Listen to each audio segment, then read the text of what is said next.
Marco Rubio, the ranking member of the Senate Intelligence Committee, criticized the administration by saying, quote, "By giving TikTok influencers the platform of White House visits and creating content, Biden is signaling to the world he believes it is safe to use an app that is beholden to Beijing." This comes after TikTok admitted that some European data was accessed in China. Is the president signaling to the American public that TikTok is safe? Wait, can you say that one more time? Because that was a lot. There's a lot, sorry. So the gist of it is that Rubio argues that by hosting some of these TikTok influencers here at the White House, that the president is essentially, quote, signaling to the world he believes it is safe to use an app that is beholden to Beijing.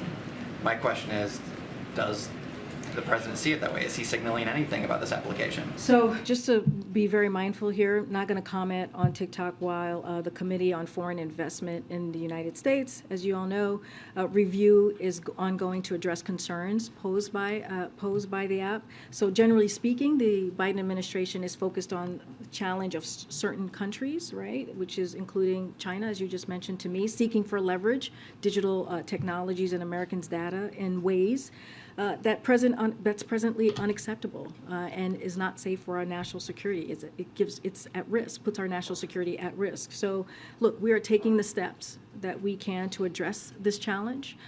For example, the president issued the first ever presidential directive defining additional national security factors for this very said committee to consider in line with the administration's national security priorities, like protecting America's sensitive data. And last year, the President Biden put forward an executive order to protect Americans' sensitive data from collection and utilization. So we will continue to look for other actions to deal with this.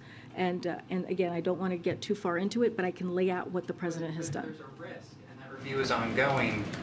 Why continue to invite these folks to the White House to create TikTok? I never thought that I'd be asking a question about TikTok, but there are a lot I feel like you've asked me questions before about TikTok. There are a lot of parents who are looking, at this seemingly benign app, and then they're seeing reports that because of the parent company ByteDance, which is Chinese owned, that there's a risk, and then they see that the president of the United States is appearing on some of their channels. I hear your question. As you know, the president uses different mediums to communicate directly with the American people, including young people. We think it's important to communicate directly with them, but we understand, right? We understand the issues that TikTok presents itself with, and so again, we use different mediums. I just laid out what we're trying to do in our efforts to deal with the issue that you just laid out. Don't want to get too much into it because it's in front of the committee, but again, we take this very seriously, hence the executive order that the president did, and we will continue to do that.